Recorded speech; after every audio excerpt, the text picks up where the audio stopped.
is 9 o'clock, exactly. My name is Steve Shama, and I'm a member of the Summer Lecture Series Committee, a proud member of that committee. I'm going to be introducing our speaker in just a moment, and will also be the moderator for the Q&A that occurs about 10:30 this morning. I want to welcome you to the fourth lecture in our 2024 Summer Lecture Series. The general title is America's Role in Preserving Peace and Prosperity, and the specific title for today's lecture will be Driven Out, Human Displacement and the Challenge of Forced Migration. I first want to thank our sponsors, the Jack and Dorothy Byrne Foundation, Caldwell Law Estate Planning and Settlement, Doyle and Lohman Wealth Management Group, Kendall and Hanover, and the Village at White River Junction. And the sponsor for this session, the Taylor Community. I want to welcome also at the Lebanon Opera House all of you, our OSHER and Dartmouth community, who are hearing and seeing us via live stream, and also extend a warm welcome to our assistant OSHERs at the University of Massachusetts in Boston, the University of Georgia, and the University of Richmond in Richmond, Virginia, and they're also joining us via live stream. Just to take a moment for some housekeeping details. For the Q&A part of our session, for those of you who are present in the Lebanon Opera House, please write your questions on an index card that you were given upon entering and place them in the baskets at the front or back of the auditorium during the break. I'll be waiting to collect them. Live stream participants can use the chat feature to submit your questions. Please silence your cell phones. I've done that about 2 hours ago. And for those of you who are present in the Lebanon Opera House, please locate the exits nearest you in case of an emergency, front here and in the back. A special note, if you've ever left the Summer Lecture Series, as I have many times, wishing I could have discussed with others what you have learned and how it made you feel, well, here's your opportunity. There'll be a post-lecture discussion after the Q&A. It will be held from 11:45 to 12:15 in room 308 at 1 Court Street, just a few steps from the Lebanon Opera House. And now, it is my pleasure to introduce our honored speaker, Hollifield. He's the Nixon Arnold Professor of International Political Economy and Director of the Tower Center at Southern Methodist University. He's also a Global Fellow at the Woodrow Wilson International Center in Washington, D.C., and a member of the New York Council on Foreign Relations. He has written widely on issues of political and economic development with a focus on migration, and most importantly, has served as an advisor for governments around the world and for many international organizations on matters of migration and human and economic development. And in his own words, at the end of the day, I'm basically a scholar and educator and a humble college professor. He's the perfect person to address us this morning on the timely and important topic of driven out, human displacement, and the challenge of forced migration. I introduce James Hollifield to everyone. Thank you.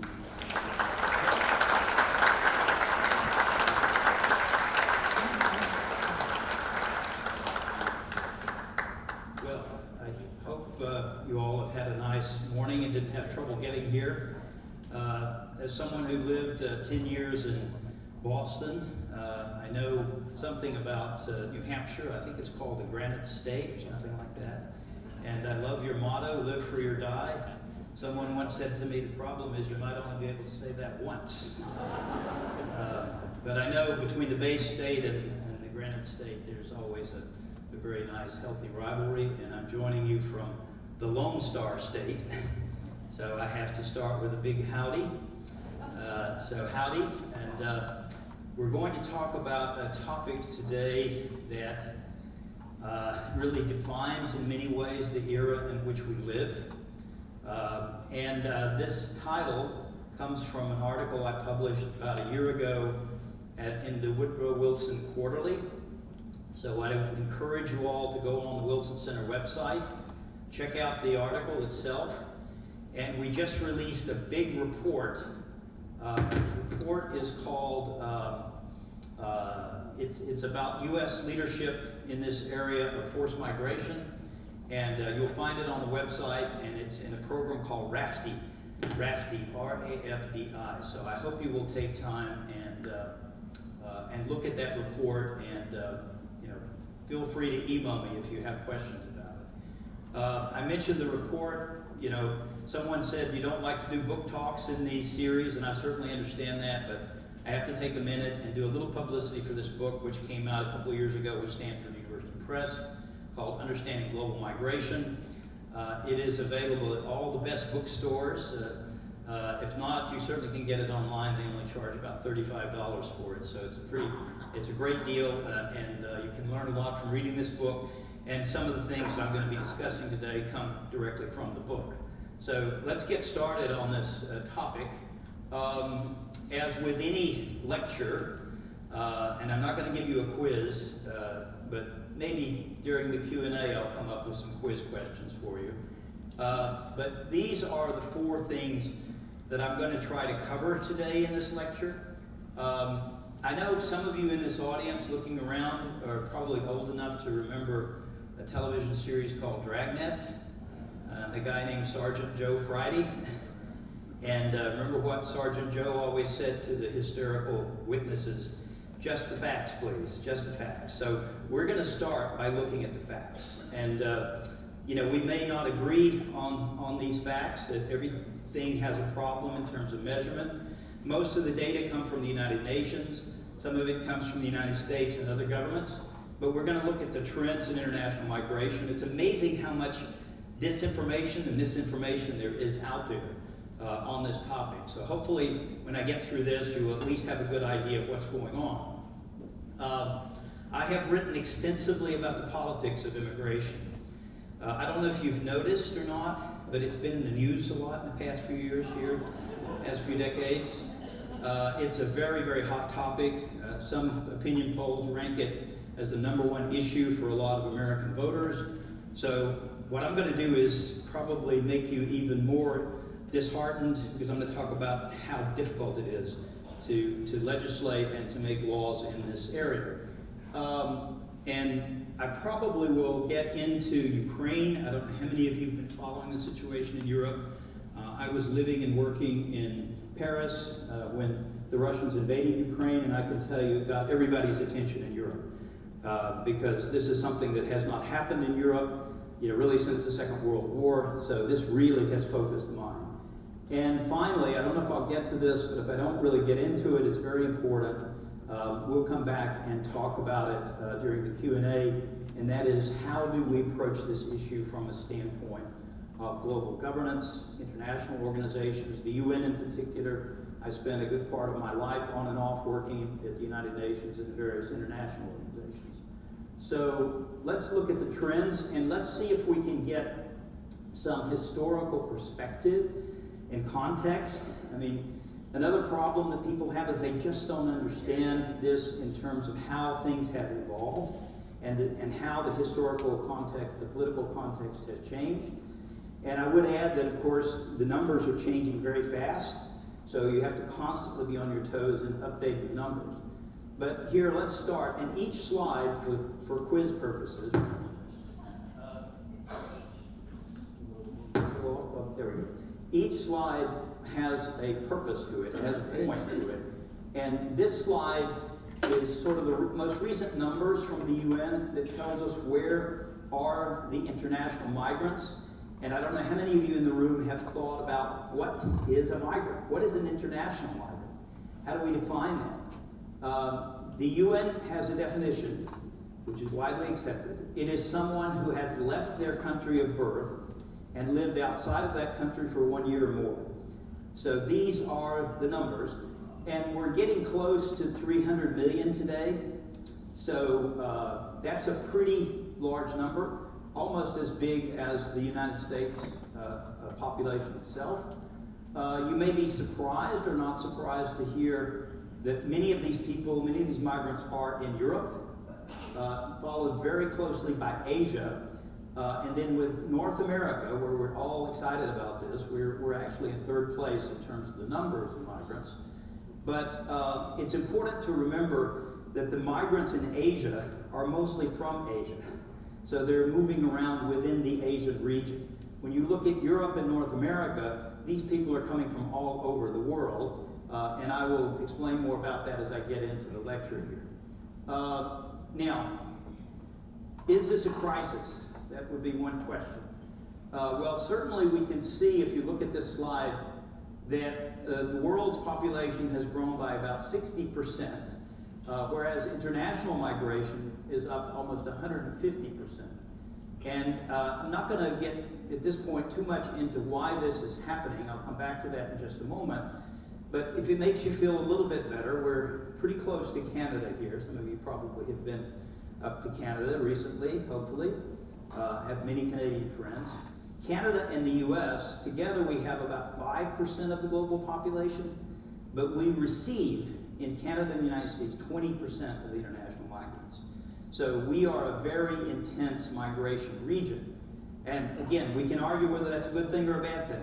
You know, people are voting with their feet. They want to come here, they want to live here. Some would say that's a good thing. And the United States, on average, going back into the 1980s, we have averaged about 1 million legal migrants per year. So the US is by far the biggest immigration country on the planet. And what I'm going to talk to you today about is forced migration. What does it mean to be a forced migrant? When we think of migration, we often think of somebody picking up and moving, you know, from Italy to New York City in 1900 voluntarily. Now, that doesn't mean that the move was all that easy. It's difficult, complicated, and expensive. But when we think of forced migration, I want you to try to get your mind around this. If you are a forced migrant, you have a choice. Either you move or you die. You may perish. So that is a big incentive for people to move. So we're going to focus in on that part of the migrant population, the forced migrants. And something else I want you to think about as I go through this, we look at the U.S. southern border and we know there's a crisis there. It's a big humanitarian crisis. But before the crisis in Ukraine, the Russian invasion of Ukraine, 86% of the forced migrants in the world were all in the global south. So the vast majority of people who are displaced are in countries of the global south, not in the global north. And I'll come back and stress that point. Final point about this slide here. Is it a crisis? Well, it's only 3.6% of the world's population.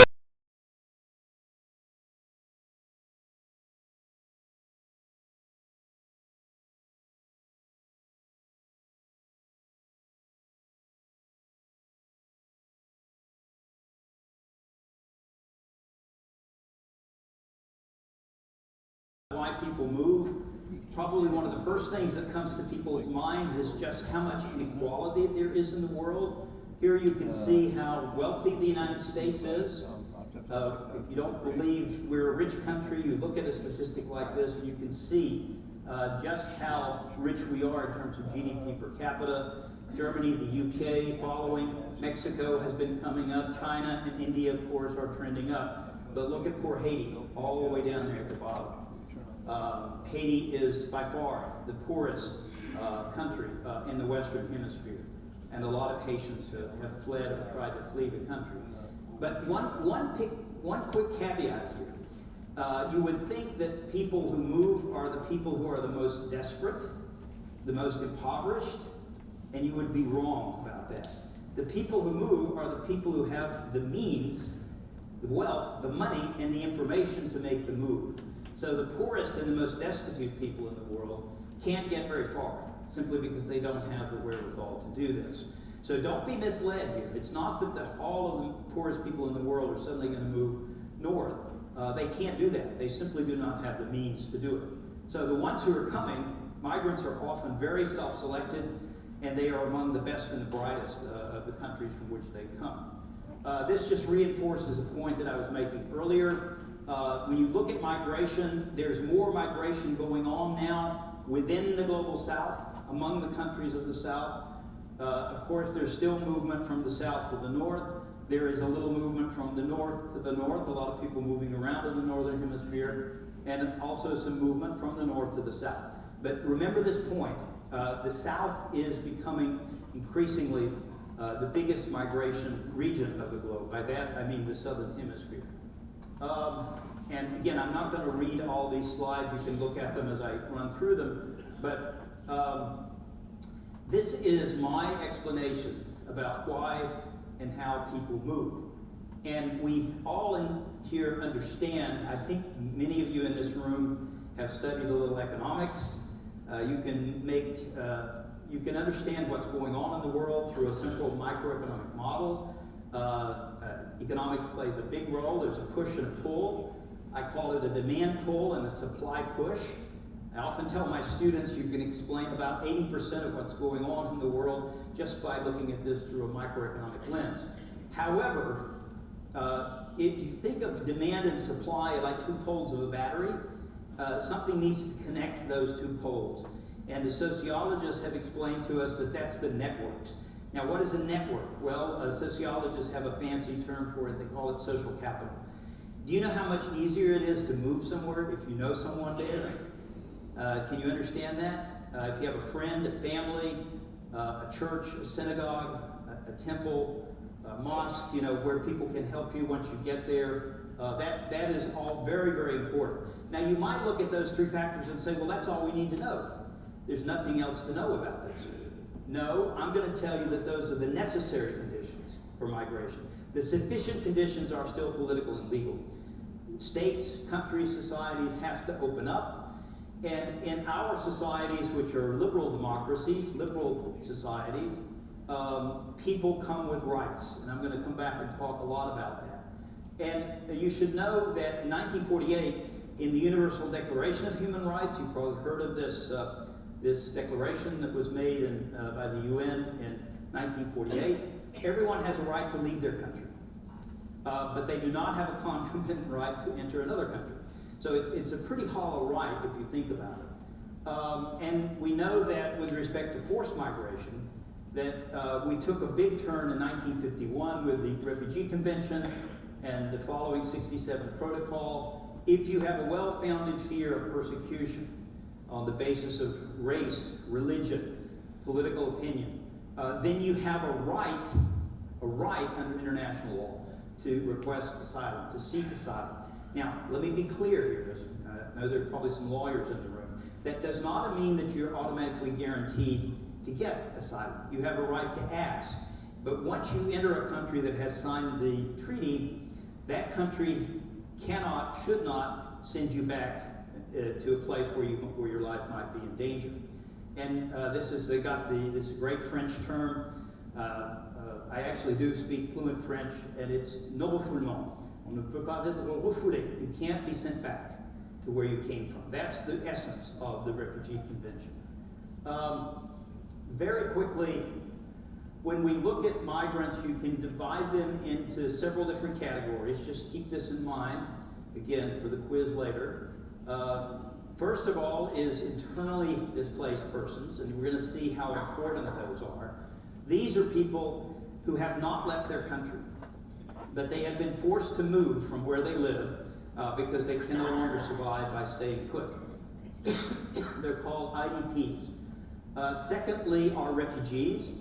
What is a refugee? Who is a refugee? Those are people who have fled, crossed a border, and have this well-founded fear of persecution. But don't forget, being a refugee is actually a legal status. So it means that you have essentially been recognized internationally and by states as someone who has a legitimate right to leave your country and to seek refuge. Finally are migrants. Of course, that's a big category that includes everybody, but these are people who have left their homes to live or work elsewhere. And the reasons for migrating vary tremendously. And I want you to think about this. How do we distinguish between someone who's a forced migrant and someone who's just a plain old migrant? How do you distinguish between someone who has a political reason for fleeing their country and someone who is moving simply for economic reasons? I can tell you this is not an easy thing to do, as you can imagine. I went to work briefly at UNHCR in 1991, the United Nations High Commission for Refugees, and I went in as a young scholar, very naive, and I said, well, we need to think about this distinction between political and economic refugees. And it scared everybody in the organization half to death. The High Commissioner herself, for whom I was working, she had a lawyer or two who followed me around everywhere I went and said, you know, don't let him say that again. Because if you undermine the definition of a refugee, if you confuse these things, then you undermine the entire refugee system. So we have to maintain a pretty strict definition of what it is to be a refugee. And then, of course, you have asylum seekers. And we are always, I mean, we're very, very upset and concerned about asylum seekers and the numbers of asylum seekers. But here you can see how the forced migration and displacement, look how it has taken off since about 2000. So this is an indication of the level of humanitarian emergency we're facing. These numbers are already out of date. I think we're up to like 112 million people who are now people of concern to UNHCR, and I'll talk more about what that is in just a minute. But I wanted you to focus on this chart right here. Remember asylum seekers? That's the little black box on this bar chart. Asylum seekers are a very small fraction of the number of forced migrants. Now, if you look at the green part of the bar chart, who are those people? Those are people who are internally displaced. So we'll see in a minute, the vast majority of people of concern are people who have been internally displaced. Refugees, a significant number, and you see this little light blue part of the chart here. Who are those people? If this was a class, I would stop and call on someone, but since it's not, I'm not going to do that. We don't have the time. Those are Palestinians who are under the UN Works Refugee Administration, UNRWA. And most people hadn't thought much about UNRWA for a long time. Well, now everybody's paying attention to UNRWA because they're responsible for the Palestinians in Gaza, and the West Bank, and Lebanon, and elsewhere, and Jordan.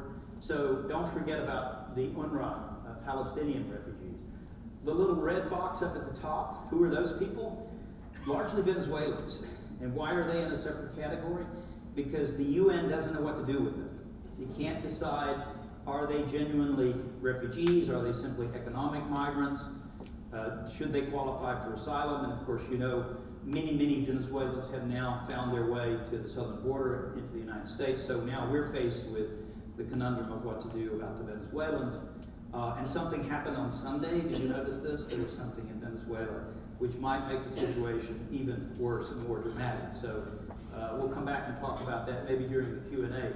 So here you can see how important IDPs are compared to refugees and others. The green line at the bottom, others of concern, it starts to tick up with the Venezuelans. I would add that in the other category, there are actually quite a few people in the world, several million, who are stateless. I don't know if anyone in this room, the French term is apatride, who, if you don't have a passport, you have no state. And you know, we could talk about what it is to be a stateless person. So again, I'm not going to read all of this. I just want to give you the principal takeaways from this slide. It just breaks this down. The number of forced migrants, it's about 1% of the global population, so not insignificant. And here you can see, I've already broken this down for you. I don't need to go over it again. But again, until the Ukrainian crisis, 86% of the refugees were in the global south. We're up to, listen to this, almost 8 million Ukrainians. 8 million Ukrainians who have been displaced. Many of them, about 6 million of those, have had to leave the country. And I think we'll get to talk about the Ukrainians a little later. I'm going to move a little faster here. So the prominence of IDPs, there's another organization, the International Displacement Monitoring Commission. They estimate 71 million people across 149 countries, so their estimate is a little bit higher than the UN. The thing I want you to focus on here is this slide down here on the bottom left, which is a bit hard to read and a bit long. But one of the problems with the legal definition of a refugee, if you are displaced, that doesn't give you any automatic right to asylum or refugee status. So the vast majority of people in this category don't have any possibility really of requesting asylum. What about people who are fleeing because of natural disasters, climate change? Some of you in here probably were thinking about a climate refugee. It doesn't exist. There is no legal category in international law for a climate refugee. So the fact that you have to flee simply because you can't continue to make a living, you can't grow your crops anymore. There are many places in the world where this is true. What are we going to do with these people? One of my colleagues could call them survival migrants. They're moving simply because they have to move in order to survive. Again, this is more just breaking down the numbers here. One thing to take away from this slide, a lot of children. And you may say, well, what's going on with these kids? Many of them were born in refugee camps. Many of them spent their childhood, their adolescence in refugee camps, waiting, hoping to be resettled somewhere else. So just imagine what is happening to those children. And in some parts of the world, if you grow up in a refugee camp or refugee situation, it makes you very susceptible to being radicalized and being pulled into organizations that are going to engage in violent activity and terrorism. Here, if you just look at this map, where's the problem in the world? Where is the problem? The problem is largely in Africa, to some extent South Asia and the Middle East. Do we have a migration crisis in the Western Hemisphere? Yes, we do. Where is that crisis? It's in Venezuela. Very, very large numbers of people moving. You might say, well, what about Central America? Isn't that a crisis? Well, there are not that many people in Central America, believe it or not. Many of them who can have already moved, so the crisis in Central America is abating. What about Mexico? Well, Mexico has a lot of displaced people. Mexicans have been going home in large numbers since about 2007. So you've got millions of Mexicans who are returning to Mexico, retiring, going back home. I often joke, if we're going to build a wall, we probably should build it to keep the Mexicans here because we need their labor, we need their work. It's way too late to start thinking of keeping Mexicans out. That horse left the stable decades ago. So forced migration, again, this slide is a bit long. Forced migration is what I call a legal conundrum. What do I mean by that? Well, if you think of migrants, asylum seekers in the United States, I don't know how many lawyers there are in the room here, but each of those individuals has a right to make a claim and make their case, and it must be adjudicated through the court system. And I'll show you a slide in just a minute. We have over 1 million people who are waiting to have their case adjudicated in the United States. That's a lot of people. We don't have enough immigration asylum officers, to adjudicate all those cases.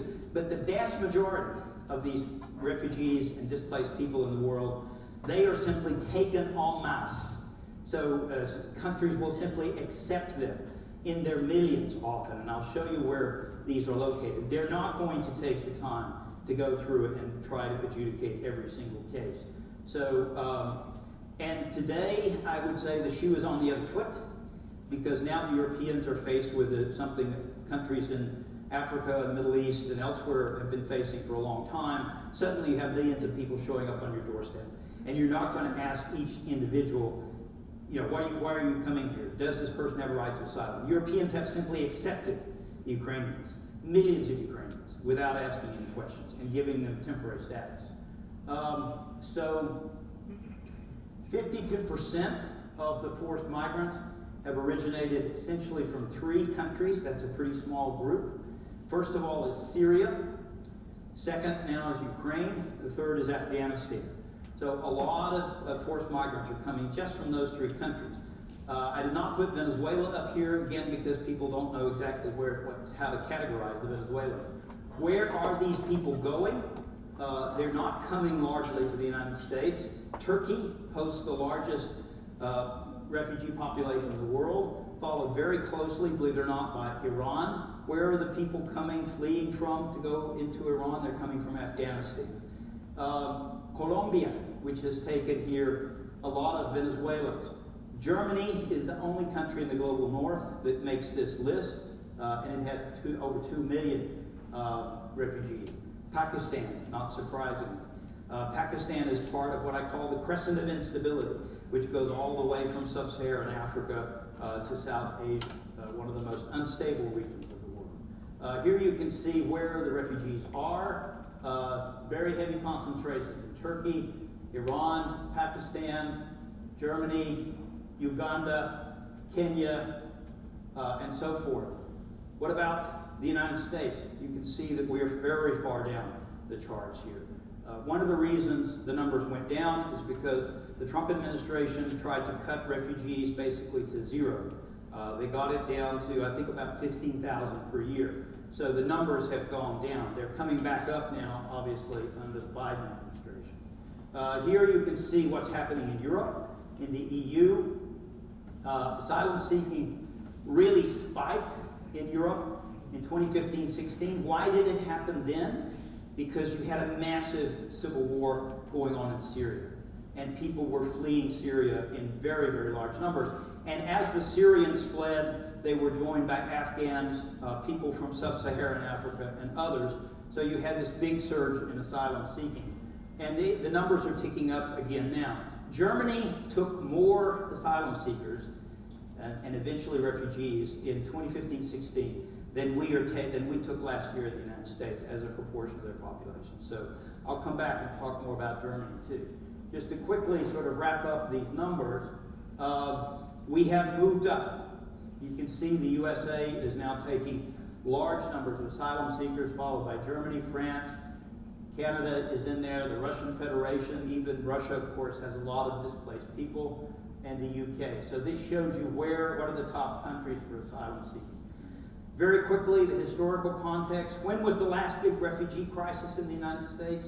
Well, you could argue that we had one in the 90s at the time of the end of the Cold War, but the big crisis was in the 70s. And again, if we had time, I would stop and ask what was going on in the 70s. Do any of you remember a place called Vietnam? Do you remember what happened when South Vietnam collapsed? Millions and millions of South Vietnamese fled, and we took them by the millions. Have the Vietnamese done okay in the United States? You bet they have. I mean, these were amazing people. I studied the Vietnamese on and off throughout my career. And you can see the sharp drop in 2018. Again, the Trump administration almost took it down to zero. So this just gives you a sense historically of what the U.S. has been doing. And we, again, you can see again the sharp drop when Trump was elected. The numbers are recovering to some extent under Biden. We're still not back to the levels historically. Historically, the U.S. has taken about 170,000 refugees a year. Now you say, gosh, that's a lot of people. But do you know how big the United States is? How big our economy is, our society? 170,000 people a year is, it's basically a hiccup. Now that's not to say that this is not difficult and important. Some of you in here may work with refugees, and you know how hard it is to get them settled and to get them back on a path so that they can get on with their lives in a normal fashion. If you look back historically, look at what was going on in the 1980s. There was a big spike in 1980. What happened in 1980? There was something called Mariel, a port in Cuba. We had been pounding on Castro for decades to let people out, let them go, and he said, okay, you want them? I'm opening the door. 125,000 people virtually overnight that showed up in the United States. And it is true that Castro emptied the prisons, he emptied the asylum, and he just basically let people he didn't want, he let them go across the Florida Straits. And that was a big challenge for the United States. I was told, again, I know this is going to be online, I hope I'm accurate about this, Bill Clinton and Jimmy Carter didn't speak to each other for years because many of the Marielitos were sent to Fort Chaffee in Arkansas, and Bill Clinton lost his bid for re-election as governor in Arkansas, and he blamed it on Jimmy Carter for sending all the Cubans there. So this is not the first time in history that we've had these levels of controversy. These are migrant encounters. We see a lot of these numbers. And just remember that these numbers at the southern border, these are not individual people, these are incidents. So you're talking about how many times a Border Patrol official encounters a migrant. And there's a tremendous amount of recidivism, so you could encounter the same migrant, 5 or 6 or 7 or 8 times. So the numbers are often inflated because of that. What's the takeaway from this slide? Well, it used to be that people were coming largely from the Western Hemisphere. Now they're coming from everywhere. Last year we had 60,000 Chinese who showed up at the U.S. southern border. Chinese who came to Ecuador, because Ecuador doesn't have a visa for the Chinese. You can come there. They cross Peru, Colombia. They get through the Darien Gap, the dangerous jungle between Colombia and Panama, and then they move north. There are lots of people fleeing China today. As a percentage of the population, it's fairly small, but 100,000 or so Chinese fleeing last year. That's quite a few people. Why are the Chinese running away? I want you to think about that. Why are they trying to get out of China? What are the policy instruments? We'll come back and talk about this. Just in terms of basic American government, it is extremely difficult, and I'm going to explain why in a minute, to legislate, to pass laws about immigration and refugee issues. The last big law that we had was in 1990. One before that in 1986. There was a smaller one in 1996. So since Congress is basically paralyzed on this issue for political partisan reasons, and Congress has plenary power. No other branch of government can unilaterally change our refugee and immigration or citizenship laws. Congress has to do it, so the Congress cannot act, so then it falls back to the president to actually try to manage what is essentially a big humanitarian crisis. And there are a couple of ways this is done with presidential decrees. Humanitarian parole. When Afghanistan collapsed, we had to parole in a lot of Afghans who were going to be killed by the Taliban, who were coming back to power, people who had worked with us during the war. I mean, that's an example of how parole is used. You also have this temporary protected status. This is what the Venezuelans, the Salvadorans, and other groups have benefited from TPS. So you let people stay, and you perhaps now we're giving them a right to work. I'll come back and talk more about that also in just a minute. So those are the only two instruments really that are available to the American government to deal with the humanitarian crisis. And I mentioned the backlog. You can see how the backlog has driven up. In 2023, we're up to 1.1 million cases. So if any of you want to volunteer and get trained as an immigration or asylum officer, you probably could get a job doing that. I'm only half joking. I mean, we desperately need people to help with this backlog. Just FYI, the backlog was bigger in the 1990s. We had a similar problem in the 90s, and we managed to work our way through it in the 90s. Okay, now, a topic that is very near and dear to my heart. I want to talk about the politics of immigration. And if there's nothing else you retain from this lecture, hopefully you will remember this and think about it as you see all of this in the news. I have argued, going back to the 80s and 90s, that our societies, our liberal and democratic societies, were trapped in what I call a paradox. In order for our societies to flourish and for us to get rich, Adam Smith called it the wealth of nations, we need to have open economies. We need to have trade. We need to allow for investment and capital to flow. And we also need people. Migration is incredibly important economically. I'll show you some data about this. However, we cannot, the Wall Street Journal has often editorialized, just open the borders and let's let the market sort this out. We cannot do that because if we did throw open the borders, we would undermine the social contract. We would debase citizenship. We wouldn't have a way of distinguishing between who are our people and their people. And in any liberal democracy, the social contract depends on a relationship between the citizen and the state. So we need closure politically and legally, but we need openness economically. And just to let you know, this is not a binary. You're not going to be all open or all closed. Every society is on a continuum. And the U.S., for much of our history, certainly going back to the 1970s, we have been actually very open with respect to migration. That flipped in the 1970s. If I have time, I can talk more about the U.S. history. So keep the liberal paradox in mind. And again, the picture's a little bit off here. You can't see the bottom. But when you think about immigration and the politics of immigration, does anyone here remember a guy named Thomas Tip O'Neill? Does that ring a bell? He represented a little town down there in Massachusetts called Cambridge, Mass. And he was the Speaker of the House of Representatives.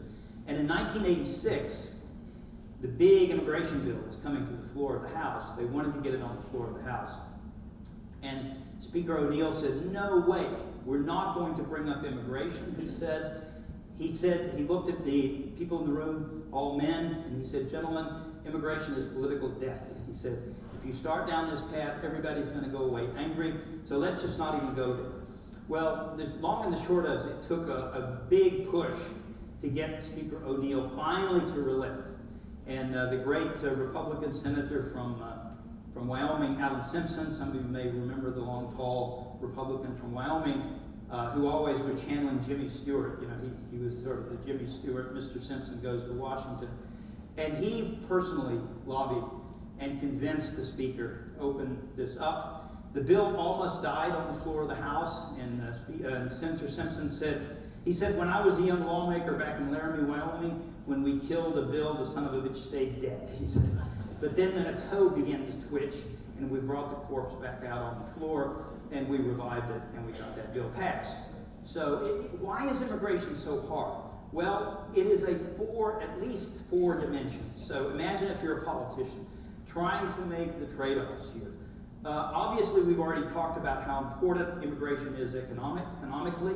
If you want to argue against immigration, I would say be very careful. Don't do it on economic grounds, because the economics are overwhelmingly positive. We need immigrants. Immigrants make a big contribution to our economy. They make the economy grow. So we know markets are very powerful, but the problem is, do you let people in and let them work illegally, which we have done too much of in the past decades here. We're up to 10, 12 million people who are working in the country without documents. So what about the rights? What about the status of these people? You've got to think about their rights. How are you going to let them stay? Are you going to let them bring their families? So rights are a very important part of this. But there's two other dimensions to this. One is the security dimension. Any of you old enough to remember September 11th, 2001? You remember what happened then? We'll talk more about that. Now, if you want the perfect storm, when you bring culture into the mix, who are these people? What is their background? What is their ethnicity? What's their race? What's their religion? When that gets into the mix, then it can get really, really nasty, as you know. So this is a four-dimensional game, and you can say, gosh, that's really hard. How would you do that? How would you find a sweet spot if you were a politician to make a law? But this is not a debate that's happening purely at the national level. It's not just happening in Washington, D.C. It's happening at least at three different levels.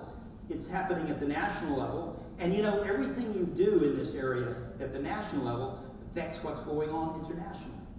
You want to talk about our southern border and how to control the southern border. I have written about this for years, decades. You can't do it without Mexico. And Mexico needs to be able to cooperate with Central America, which needs to be able to cooperate with Colombia and Ecuador and Venezuela. So it is a big international game. It's an international game. You can put this one in the bank, you can't regulate and control migration unilaterally. It's really, really hard to do that. We're never going to be North Korea. We're not going to be East Germany. We're not going to build a moat. We're not going to shoot people coming across the border. Does immigration politics happen at the local level? Have you followed what happens in the cities? The mayor of New York City, Eric Adams, said this influx of migrants is going to destroy the city, he said. And you look at that historically, has New York coped with big waves of migrants? Good grief. I mean, if you could go back and put yourself down in New York and Manhattan in 1900, you would think you were on the planet Mars. I mean, it would have looked like the Tower of Babel. So there's a big debate about this at the local level. You've got sanctuary cities. You've got entire states that want to ban immigrants from coming into their states. And it's a sort of a free-for-all. So the politics of this is incredibly complicated. It's on? Okay, so thanks. Sorry, I'm bumping the microphone here. I'm not going to go through this entire slide here, but I just want you to read it and think about it. Migrants are very different from other goods. Another way of saying this is a migrant is not a pure commodity. Workers' labor is not a pure commodity. One way of thinking about it is you could say people are not shirts. So we like the idea of guest worker programs, but often the guest worker programs are simply a non-starter because you're fudging it. You want to bring people in, let them work for a few years, and then kick them out of the country. And most employers look at that and say, well, wait a minute, I've got these people trained up. They're doing a great job, and you tell them you have to send them back and then train somebody else up. That's really hard to do. So migration is very, very hard to manage. I love this poster here. I'm going to show you some pictures. Don't know how many of you in here know a little bit of German, but that's a picture of young Italian men in the train station in Munich. And you can see the bottom here. This is a poster that says, für 16 Mark einen Italiener. For 60 marks, you can buy yourself an Italian. You just put down 60 marks, and that was in 1960. So that's a good illustration of how the Germans call them the Gastarbeiter program, which means the guest worker program. I love this quote here from the Swiss novelist Max Frisch, writing in the 1970s. He said, I apologize for my horrible German, wir riefen Arbeitskräfte und es kamen Menschen. We asked for workers and human beings. People showed up. Can you imagine that? And then we had to decide what to do with these people. So that's an old quote. Here you can see, I don't know if any of you like eating fresh vegetables.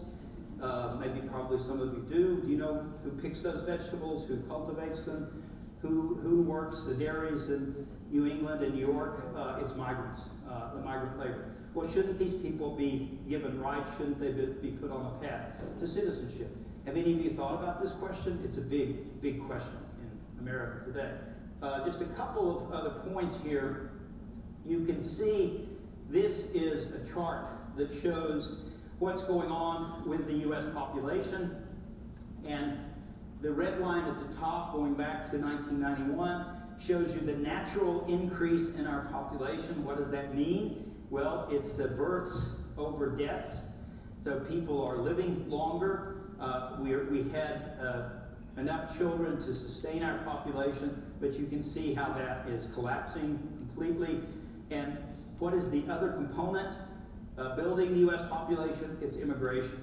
So now immigration is far more important than the natural increase if you want to keep our population stable, much less keep it growing. This comes from the Congressional Budget Office, and it shows you how important immigration will be in the future of the American society. You know, I spent a good deal of time in Japan. I've written quite a bit about Japan, and I wrote something about Japan and the liberal paradox, which was actually debated in the Japanese parliament last year, so I'm in the equivalent of the Japanese version of the congressional record. And the Japanese are just, you know, what are we going to do? The Japanese population is really, really stagnant. It's declining. Japan is sort of disappearing, and somebody has to take care of the old folks. Somebody still has to repair the roads, build the buildings, and the Japanese are confronting this dilemma, this paradox. Japan has traditionally been a society that's been a bit insular, shall we say. But now they're opening up. They just passed 3% of their population, which is foreign-born. So there are other countries in the world that are in much more greater difficulty in demographic terms than the U.S. But don't forget the demographic imperative.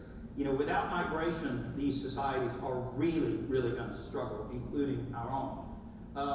Now, let's think about rights and humanitarian issues. I've already mentioned Germany, and a lot of the former German Bundeskanzler Angela Merkel took a lot of heat because in 2015 she had hundreds of thousands of people suddenly showing up on the German borders, and a lot of people said she opened the borders and let people in. No, she didn't open the borders, she simply refused to close the borders. So people came across and the Germans welcomed them. They had what she called a Willkommenskultur.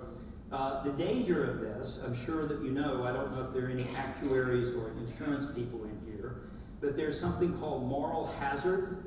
When you look at immigration and refugee policy, there's always a great danger of moral hazard. And if this was a class, I would stop and get someone to define it for me. The moral hazard is when you insure risky behavior. If you tell someone, go ahead, take the chance, take the risk, does that increase risky behavior or does it lower risky behavior? When you allow people to come in, it sends a signal to all of the millions of other people. The door is open, the window's open. You need to try to rush and get in. So politicians are constantly walking a fine line. You know, how generous can you be without causing a big humanitarian catastrophe? So every country, every politician faces this dilemma. And Angela Merkel had the courage, I would say, to actually confront this. I remember talking to a German official, and he said, what are we going to do? The Germans are going to round up several 100,000 people, put them in a concentration camp, and put barbed wire around it? We cannot do that. Germany is not going to do that. And Angela Merkel famously said, we saved the banks, we saved the euro. We'd save the euro, we can save the refugees, we can save these people. That's a picture of yours truly in Ruhrgebiet, standing in front of this poster here, which was put up by the German version of Caritas, and it says the biggest catastrophe in the world is forgetting. So you see these poor Syrian children who are desperate, you know, who want to survive and live and have lives and a future. Why did the Germans say this? Well, if you go back to the last big refugee crisis in Europe, it was in the 1940s, 1945, 46. When was the last great displacement of people in Europe? It was Germans in the tens of millions who were expelled from the countries of Central and Eastern Europe. So what the Germans who put this poster up are saying, look, our families, we had to survive. We had to flee.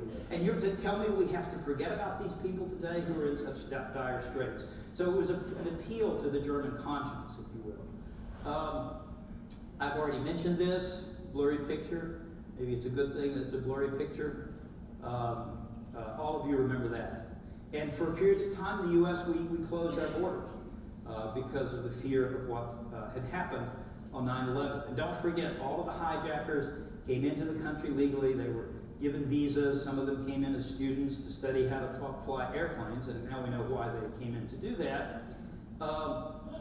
I actually met and hosted the American Consul General from Hamburg not long after this, and it was his office in Hamburg, Germany, that most of the 9/11 hijackers come in. He issued the visas.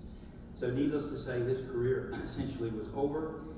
Do you want to be the American consul, the American Foreign Service officer who lets the terrorists and the hijackers in? So just think about the pressure that the American Foreign Service officers are under for vetting people.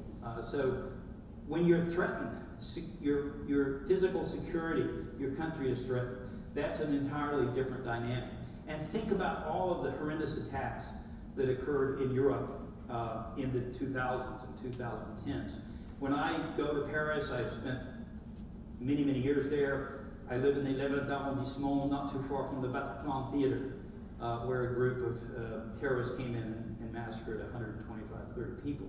So, I mean, the security dimension of this is very real. However, if you go on the website of the Cato Institute and you look up what is your probability of being killed by an immigrant or a refugee in this country, it's about 1 in a billion. So it's much more dangerous going out here and crossing the street. You're much more likely to be struck by lightning than you are to be a victim of a crime by an immigrant or a refugee. And of course, we know that this has become incredibly politicized. Former President Trump, who started his campaign denouncing Mexicans and, of course, proposed a ban on Muslim immigrants, which didn't stand the test of the courts. And of course, he wants to build a wall to keep people from crossing the southern border. Here's another, I love this picture here of a little girl in France during a protest, and she's wearing the French colors. Liberté, égalité, what about fraternité? Can't I be who I am? Do I not have a right to be who I am? A right to be different? I don't have time to go through all these slides, but a year or two ago, the French government launched a campaign to convince people that the French do it right. We have this concept of laïcité, which means we have to live secular lives. We cannot bring our religion to the public square. The girls cannot wear their hijab or, God forbid, a burqa or anything covering. That's illegal in France. Some people looked at this campaign and said it was a very racist campaign because the only way you can identify the children is on the basis of their skin color or their names. But the point that the French government was trying to make is that we do a pretty good job with diversity. And again, we can come back and discuss whether the French or the Americans do it better. We do have Lady Liberty standing in New York Harbor as a gift between the French Republic and the American Republic. This is a very nasty picture. The NPD is the German neo-Nazi party. These are young men, skinheads, many of them in Eastern Germany, and we know that the Alternative für Deutschland, which is the far-right party in Germany, has made big inroads, especially in the East. Anybody know this gentleman here? His name is Monsieur Farage. I called him Monsieur Farage. He's the leader of the Brexit movement in Britain. And he is now the leader of the Reform group, the Reform Party. He got elected to the British Parliament. Why do I call him Monsieur Farage? Because his ancestors came across the channel in small boats. They were French Huguenots, Huguenot refugees. So he's a direct descendant of French Huguenot refugees. So something of an irony there. But he is the face of the Brexit movement. I know we're running out of time. Where are we on the time now? It's time, okay. Well, just a couple of things by way of conclusion. We can come back and talk more about Ukraine. We can talk about issues of global governance. This is where the Ukrainians are. I was surprised when I looked at the most recent number. Many of them are in Germany. Many have gone to Germany. A lot are in Poland. We have taken something like 100,000 or more in the US. The Canadians are taking a fair number. The largest Ukrainian population diaspora outside of Ukraine is actually in Canada. So lots and lots of Ukrainians in Canada. So we can talk about Ukrainians and what's happened with Ukraine. Here you can see how important the Venezuelan exodus is, where the Venezuelans are going. I was going to try to conclude on this issue of multilateralism, regionalism, and whether we can think of migration as a public good, a global public good. I think we'll have to leave this for the discussion because I know you're all eager to take a break now. I think we're going to get a chance, the professor gets a chance to interact a little bit with the students and the audience, and we're going to have the fun part of this, which is having Steve Shama come up here and hold my feet to the fire and ask me some tough questions, and then I'm really going to look forward to entertaining your questions. So thank you very much for your attention.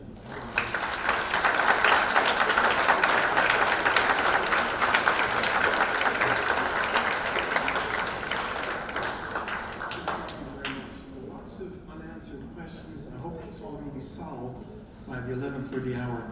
We're going to take a break. It is actually just about 10 o'clock, so we're going to come back at 10:30. I neglected to say that the people who are looking at this on live stream can add their questions into the chat, and we'll be pulling them from there and making cue cards for that. Other people, remember, bring your cards up to the front or the back of the baskets. I'll be pulling all those together, and somehow Jim and I will solve the world's problems by 11:30. Thank you very much. Enjoy the break.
ladies and gentlemen. We're time for the Q&A at this point in time. Can everyone take seats?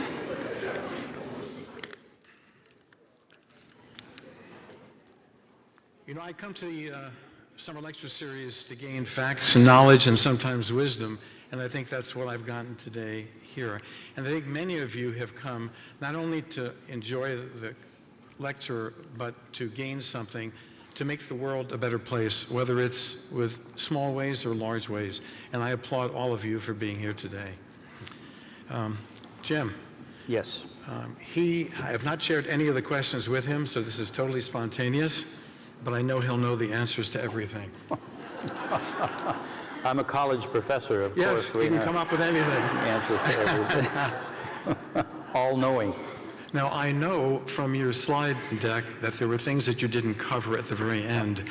And so if you can take a few minutes to say, here's what I wanted to say, okay, because it's important. Okay, yeah, just a couple of things to get your imagination going and to segue to the questions. One big takeaway, a couple of big takeaways from the first part of the presentation. I was telling some of you this during the break. This may come as a shock. We're so lucky to live in such a peaceful hemisphere here.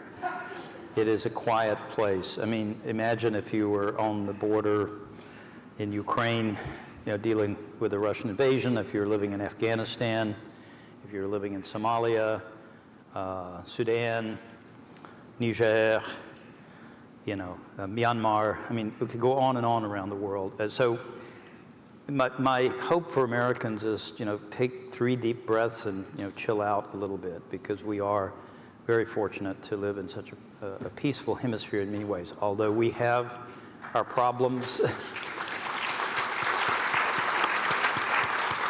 Lord knows we have our problems. You look at Haiti, you look at what's going on in Venezuela, Cuba, and so forth.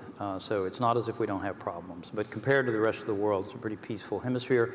The second thing I was going to mention, going back to the presentation about Ukraine, which we just barely touched on, you might ask yourselves, well, why did the Europeans step up so quickly and take care of the Ukrainians when there was so much resistance to dealing with the crisis in Syria, Afghanistan, West Africa, East Africa?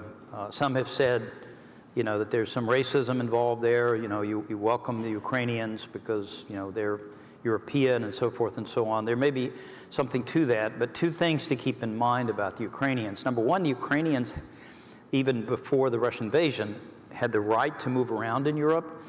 So in many ways, they are part of Europe. And there's always a neighborhood effect in these things. So I mentioned being in Paris in February of 2021 when the invasion happened.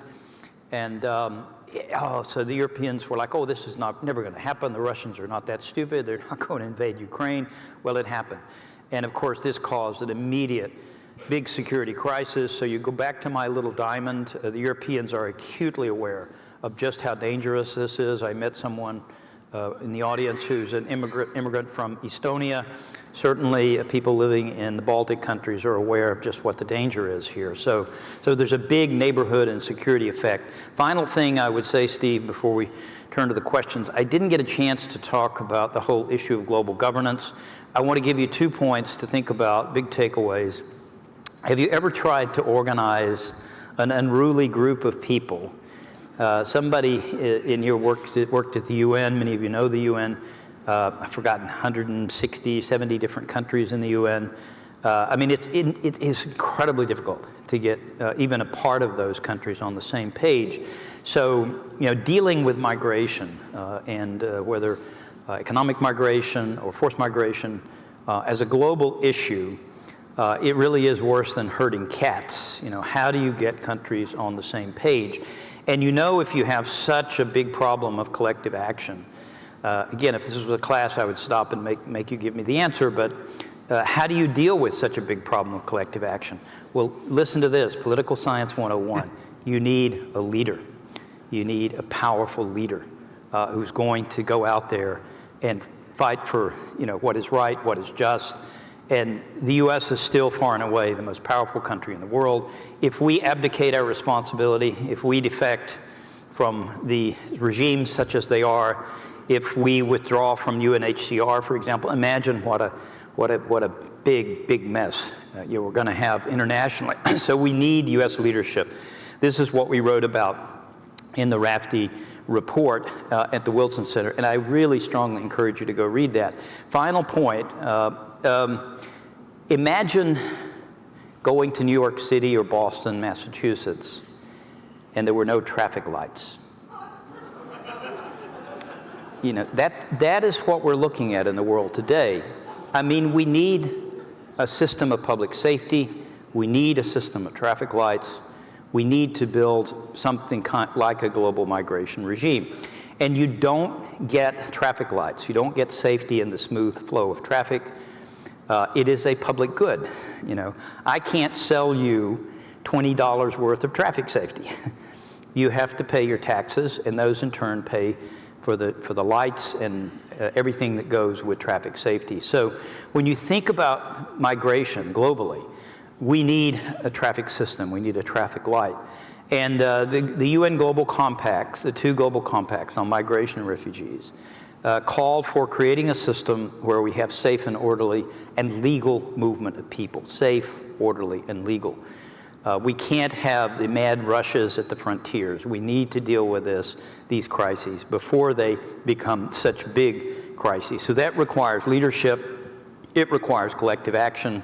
I said to one of your colleagues at the break, if we didn't have the UN, we'd have to invent it, you know, because that's the forum through which we pursue these kinds of global policies and global public goods. So, Steve, I will leave it at that. We can segue to the questions. Okay, and as you say in Texas, it ain't going to get easier with global warming and some of the existential issues that we have going on. Absolutely. No, this is a crisis. This is a crisis that defines our century, the 21st century. And if we don't lead, it will get much, much worse. Yeah. Now, this, I think, is a wishful thought, but I'd love to start out with. We are a global community. Why not just get rid of man's artificial country borders and let people come and go as they wish? Yeah. I think it was the former British Prime Minister Theresa May who famously said, if you're a citizen of the world, you're a citizen of nowhere, she said. And sadly, she has a point, you know, because, and I often emphasize this with my students. Let's say you were on a trip to China and you were simply arbitrarily arrested and detained, or maybe Russia, God forbid. What would you do? What protection would you have? It's only the passport you carry in your pocket. It's the fact that you're an American national. Hopefully, the country would let you make a call to your consulate, your embassy. So, the reality, Steve, and I've been teaching international relations for 40-some years, is that we live in a world of nation states. That's not going to change. Humans are a very tribal, atavistic species. And we have to do everything we can to overcome that tribalism and the atavism and the racism. And we have to organize the community of nations to do the kinds of things that will make the world a more peaceful place, a more just place, and overcome the nationalism, overcome the tribalism and the atavism. And what we don't want to do is go back to a world of pure nationalism, beggar thy neighbor policies. The only way you can get ahead is at the expense of your neighbors. We've seen that movie before. We saw it in the 1920s and the 1930s when America was very isolationist, very nativist and racist. And how did that movie end? It ended in 1939 with a conflagration in the Second World War. So we have to work together. We have to rely on our allies, and we have to be clear-eyed in the purpose of what we do in our foreign policy, and we have to lead. The next question over here. These are thoughts about how immigrants contribute to our country or to any country. What percentage of immigrants become citizens and contribute to the U.S. population growth? Great question. I mean, I would encourage you to go look at two big studies. One was in 1996, the other was in 2017, homework. Look at the National Academies of Science Studies, where the National Science Foundation, you bring together these experts and they work on these issues. The 2017 study actually looks at issues of immigrant integration. We look at immigration control and immigrant integration. And one of the biggest predictors of success for immigrants in achieving the maximum potential economically and socially and so forth is getting people settled, naturalized, and getting them to become citizens. Now, some people have argued, let's get rid of birthright citizenship. A certain candidate who shall remain nameless says he will X that out on day one. It's in the 14th Amendment to the Constitution. So it's in the Constitution. It is a protected constitutional right. And there have been big debates over that clause in the 14th Amendment, which says that everyone born in the United States is automatically a citizen. I studied Germany for decades. It took the Germans until the 1990s to finally decide and figure out that we can't have people living in Germany for 2-3 generations without letting them become Germans. And the Germans finally relented and said, okay, we have to create a path for citizenship for people. So the quicker we get people into the mainstream, the quicker we get them naturalized, the quicker they become citizens, the more productive they will be, and they'll be better members of our society. And it's terrible for us to have 10 million people living in this country without documents in the shadows. That is a very bad thing, and shame on us for letting something like that happen. So it's very important to get people on that path to citizenship as quickly as possible, and I would say birthright citizenship is one of the great strengths of American society. Please discuss and hopefully debunk the myth of immigrant crime, terrorism, convicts, and mentally ill. Well, I mentioned Sergeant Joe Friday. Yes, right. So if we just look at the facts, crime rates among immigrants, refugees, far, far lower than crime rates among among citizens. Of course, every community has criminals. There will be bad behavior in any population. Foreign populations are no exception to this. And of course, we can see in Europe, I mentioned the horrific attacks in Paris. Those attacks were carried out by second generation, mostly North African immigrants living in France and Belgium. So you can say something fundamentally awry, when you have this kind of violent activity among a population that's born there. So all things considered, we have actually done pretty well here in terms of getting people settled, getting them assimilated. And I'll give you a quick quote here if you don't mind this. So, there was a very angry exchange between a former president of the United States and a member of Congress. And the president of the United States at the time, he said, "You Italians are all murderers and bootleggers. And you should go back where you came from. You and other foreign spawn do not appreciate this country." Who was it that said that? One of the smartest presidents we ever had, a guy named Herbert Hoover. And who was he mad at? I still don't know why he was so angry. He was mad at a guy named Fiorello LaGuardia. Have you ever heard of him? Who was a fellow Republican. I think there's an airport named after him. I don't know what they were fighting about, but he was really upset with LaGuardia. And he just denounced all Italians as murderers and bootleggers. So there is this tendency that we have had historically to paint, entire populations with the same brush. And of course, we should never do that, I once was in a faculty meeting at a university that shall remain nameless. One of my colleagues spoke up and he said, all Southern Americans are racist, Everybody born in the South is a racist. And, I was born and grew up in the South. I don't think I'm the worst racist on the planet. So you shouldn't, paint people with these broad brushes. Are we doing better now than we were doing with the influx of immigrants in the early 1900s and mid-1900s? Are we more humane now, or is the same issues there? Well, would you rather be an immigrant in New York City in 1900 or in 2020? Well, it's an interesting question. Think about it. But to give a short and quick answer to your question, I think we would do much better today because those of you who have ancestors who went through Ellis Island, I mean, it was a pretty tough place, you know, to come into in the 19th, 20th century. There wasn't much room for errant behavior, shall we say, and you better learn English very quickly because, you know, your chances of working, getting a job. I mean, you could stay in Little Italy, stay in an enclave, you know, and try to, but you're not going to advance very fast. I have many colleagues who are immigrant, grandchildren of immigrants, second, third, fourth generation, and their parents, you know, prohibited them from speaking English at home because they wanted them prohibited them from speaking Italian or German or Yiddish or Russian or whatever the language was. So I think we were much more assimilationist early in our history. Today we're actually much more tolerant, much more open, and much more multicultural.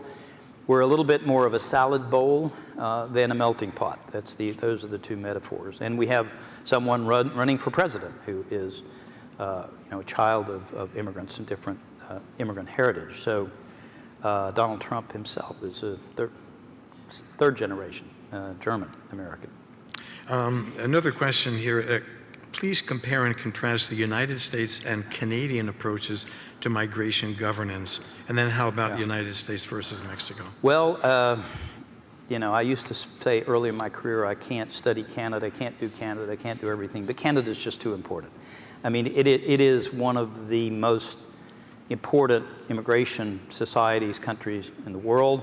And I think we can safely say that the Canadians actually manage migration very well. If you look at opinion polls in Canada, immigration is very popular in Canada. Their policies are supported by a broad segment of the population, unlike what we see in the United States, where our system is broken and people are unhappy with the way we manage or don't manage immigration in this country. But the Canadians have taken what many would say is a very rational approach to this, which is they have a point system. So you get so many points for your education, for your age. If you're younger, you get more points. They do give special points for speaking French. I'm not sure why they do that, but you do get added points if you speak French, and so forth. So lots of you know, many African migrants in Canada who went there because they're French speaking and they met that criteria. So in the U.S. Lots and lots of criticism of our current immigration policy, which really dates from the 1965 Hart-Celler Act, which ended the old racist national origins quota system. I don't have time to get into all the details on this. But we did a couple of things in the 1965 law which really changed our immigration system. Fundamentally, we got rid of the national origin quota system, and we sort of spread the quotas around the world to give other countries, other societies more of a chance of coming in. But they put into the law something very strange, which is you get the easiest way to get into this country legally, and I'm sure many of you know this, you need a family member here. So about 70 or 80% of the people who come into this country come in basically as family members. We have only a tiny percentage of our illegal immigration which works like the Canadian system for skills and because we need labor and we need the immigrants. So we take people on the basis of family preferences. I mean, there's nothing necessarily wrong with that, but my economics colleagues, I work very closely with a colleague at the Dallas Federal Reserve, a great economist named Pia Arrhenius, who is herself an immigrant from Sweden. And, you know, she just says we need more visas for people to come and work legally in this country. So we need a bigger economic quota. So that's one of the main criticisms. The other thing the 1965 law did, which really messed things up, until 1965, we did not have a quota, a fixed quota on immigration from the Western Hemisphere. They put in a quota. We can go back and ask why they did that. Of course, this is just at the time when we're going to have a big surge in migration coming from Mexico and further south. So the fact that we didn't have a quota, we didn't have enough space for Mexicans to come in here, much of that immigration ended up being illegal, undocumented, and so forth. So those are two really big failings in the American immigration system. One final thing, the Canadians are awfully lucky. Any Canadians here? Because we are their neighbors. So if you want to have a big country that sort of buffers you from a lot of the worst problems or effects of migration, the U.S., is something that we draw a lot of the heat away from Canada. I would just say in conclusion, the famous former Canadian Premier Pierre Elliott Trudeau, you remember him? His son is the current Prime Minister. He said, living next door to the United States is like sleeping with an elephant, he said. Every time it twitches. And I think it was Porfirio Diaz, the famous Mexican president in the 19th century. Remember what he said? So far from God, so close to the United States. Just clarify one thing, the difference between an asylum seeker and a refugee. An asylum seeker is someone who has crossed the border and requested asylum. In other words, they want to acquire refugee status. A refugee is someone who has been recognized by the international community or by a state as a refugee. That is a specific legal status. So, and of course, the vast majority of refugees are stuck, many of them in large camps all around the world. And they may be recognized as refugees, and they may have requested that the UN High Commission for Refugee help them to get resettled somewhere.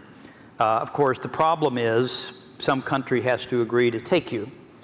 And until fairly recently, the country that took many of these people was the United States of America. We were a good leader on this. Now, Trump, as I told you, really cut the numbers. He wanted to eliminate refugees from coming to the U.S. But we're back now taking people and resettling them. So, as I said in my presentation, the vast majority of refugees are people who have been recognized as a refugee population, but they're stuck somewhere, and they really are in a dead-end trap, in these large camps, and sometimes the children grow up in these camps.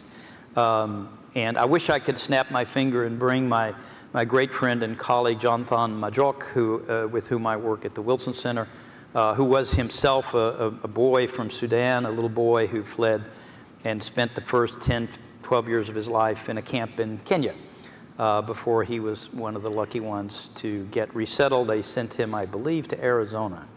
And he is now one of the leaders, executives at the Woodrow Wilson Center, and I would encourage you to go on and look at some of his work and some of his writings. So what a tremendous waste of human capital and talent, to leave so many people trapped in these situations. And of course, in the worst situations, these populations can become radicalized, and they can then destabilize, entire regions.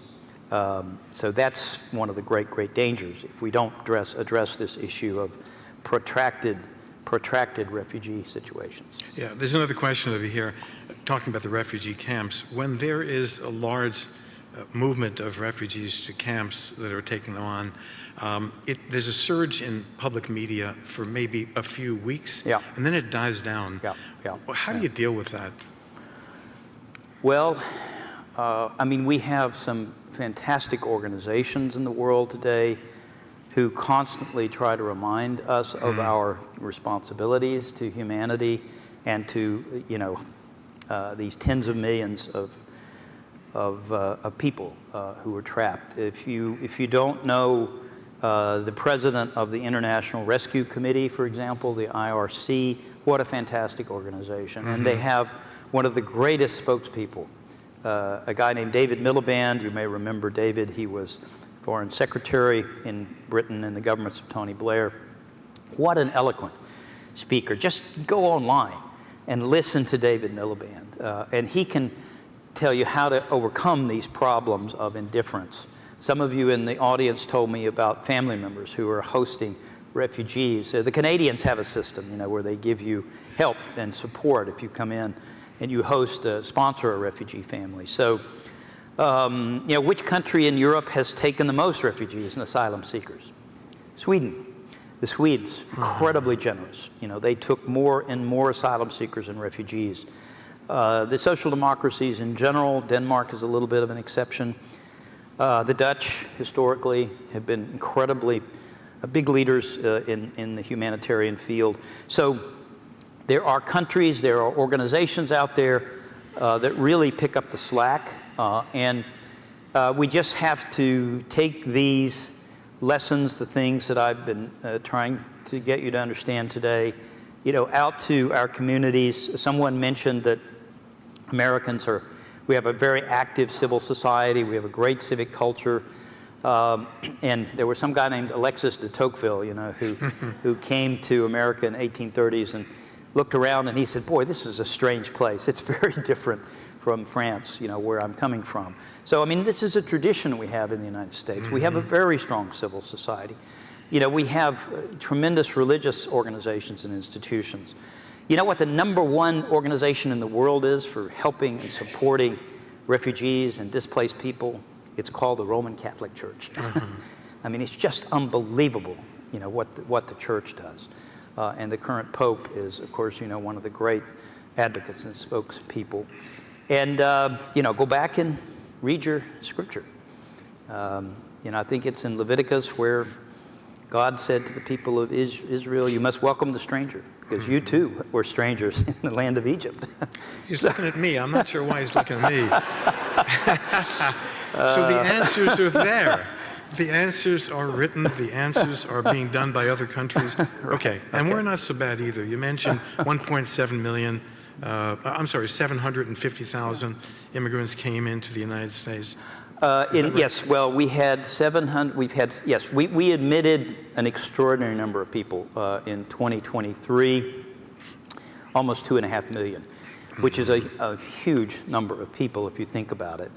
And it has taken us until now to really get a handle on this situation. The numbers have now dropped very dramatically at the southern border, so we've sort of got this a little bit more under control. And this was a problem. The governor of my state, started busing and flying people all around the United States, sending them to largely democratic cities to make a point, we're not going to keep all these people in Texas. And, in fairness, this is a problem. The Europeans in 2015-16, Angela Merkel took all those asylum seekers and refugees.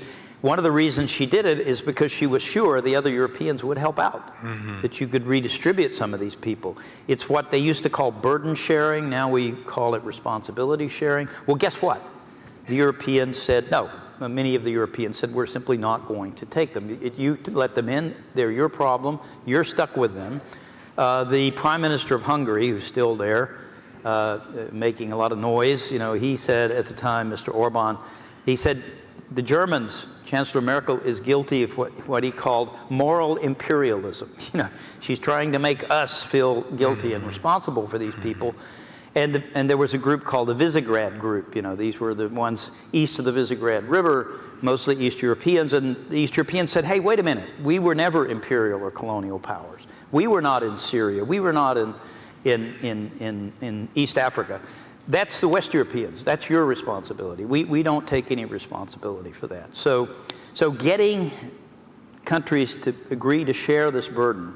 So if you bump into a Swedish friend or a Swedish person, give them a hug and tell them, boy, you Swedes really did step up and took a lot of people. So, I hope that answers the question. Yeah. A bit of a thorny issue over here, but I think it has to be brought up. What can we learn from the USA's support of dictators in Central America and Cuba, which created large wealth gaps and life-threatening situations, so many causing them to seek asylum in the United States? Yeah. Well, I've got a great colleague, one of the best historians in the world on this issue, named Leo Lucassen, who teaches at the University of Leiden, and he and his team have done a lot of work on this historically. And what's the biggest single cause of migration in the world, forced migration?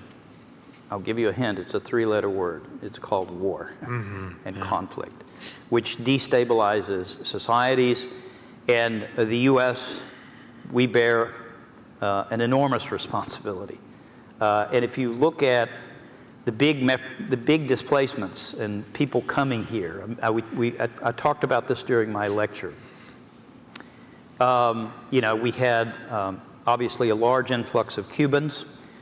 We had a very big conflict with Cuba. You may remember the Cuban Missile Crisis. Much of the elite, the wealthy elite, those who could get out of Cuba fled here. So that's related to the conflict between the U.S. and Cuba and the Cold War. We talked about the conflict in Vietnam, which was, the collapse of South Vietnam. All of this can be directly traced to U.S. intervention in Vietnam. Mm-hmm. We can argue for the rest of the day about whether that was a good thing or a bad thing. You look at Central America. Does the U.S. have any history in Central America? Have we intervened there? Do we bear responsibility? You bet we do.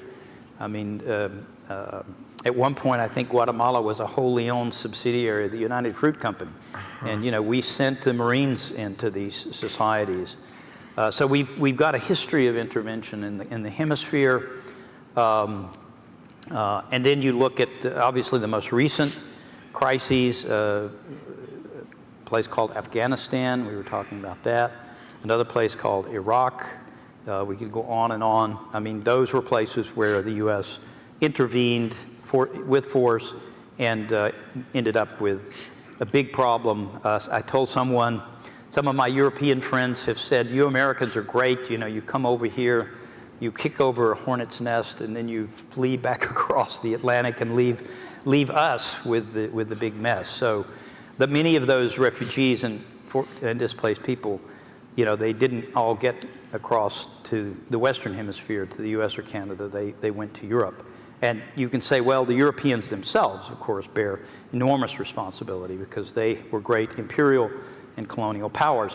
One of my favorite expressions in Europe, you talk to somebody from Africa or the Middle East or South Asia, why are you here? And they often say, well, we're here because you were there. So look, I mean, why are so many South Asians, going to Britain? Well, there's a long history there. Why are so many North Africans going to France and Belgium? There's a long history there. So, you need to go back and think about that history and imperialism and colonialism, neocolonialism. It explains a lot about what's happened in the previous decades. If you were to take care of migrants coming into perhaps New York City or anywhere in the United States, what are the essential kinds of things you'd want them to have that we should supply them with? Yeah. Safety. Just basically giving them what is needed for them to get settled, not to be starving and on the street, and get them in the labor market and get them jobs. Yeah, right. So someone once told me, looking back over the 70s and 80s, this is a true story, the worst fear of the Germans was, we have a refugee who comes in and gets a job. Taking a job away from a German. And the person said, well, the great fear in the United States is we have somebody who comes in as a refugee and they don't get a job. Right.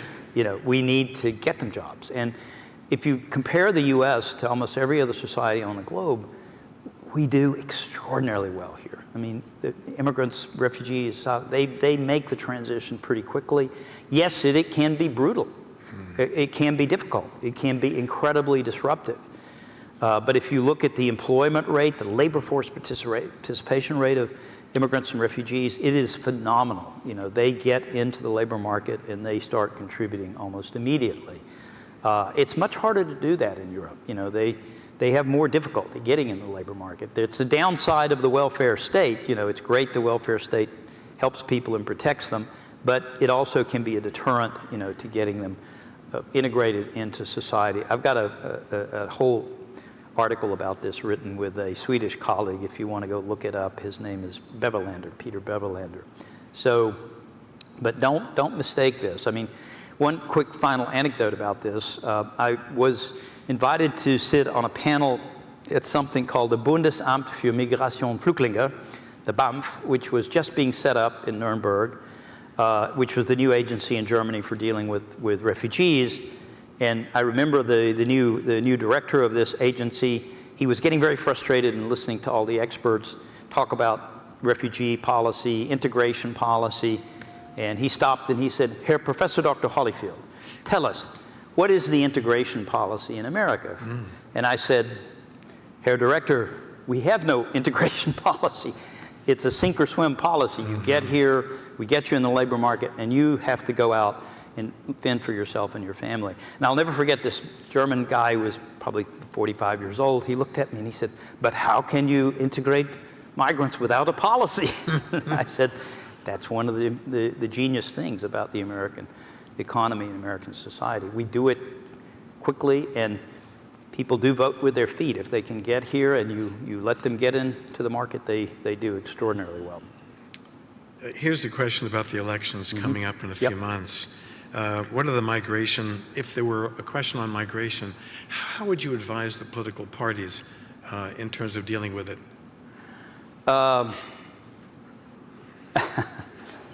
Well, I think you'll hear our vice president, who's a new candidate, speaking about this in the coming weeks. We have to have order and control of the southern border. We cannot have chaos at the border. But on the other hand, we have to live up to, our humanitarian commitments.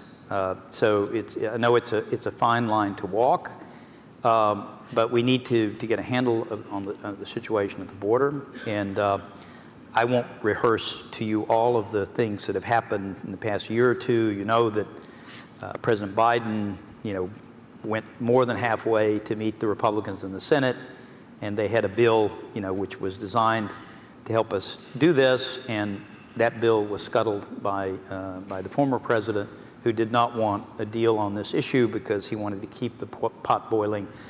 As I've tried to do in my lecture earlier today, one thing we have to do is always go back to the facts, as I said. Let's not, make things up, wildly exaggerate things. We know that crime rates are much lower among immigrants than they are among the native population. So if we don't stick to the facts, if we get into arguments which are basically devoid of facts, this is a very grave danger, I would say, for our society, because you can't make public policy on that basis. So we have to go back and look at the facts. And I would add, we have to have a really serious debate about what is in the national interest of the United States on these issues. And we have to clearly define what that interest is. And you can go back to my little box. What's the economic interest? What commitment do we have in terms of the rights of asylum seekers and refugees? How do we deal with the security issue? And of course, we always are going to have to confront the cultural issue. Just a couple of quick anecdotes Perfectly here. Fine. We've had these debates before in American history, and we've gotten through them. I mentioned to you last night over dinner one of my favorite stories of a young African-American man who left his home, his farm in South Carolina, moved to New York City. Around 1900, he wrote a letter back home to his family, and he said, "Oh, you've got to come to New York. It's the most amazing place. It's so open and free."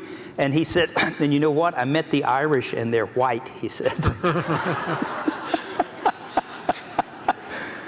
So just think how the Irish were treated in the 19th century. Another quote coming from Texas. Someone said, "I have a Texas accent," and I probably do have a little Texas twang. I always said, I'm actually a hillbilly, if you've heard of the hillbillies, and a book was written about them recently.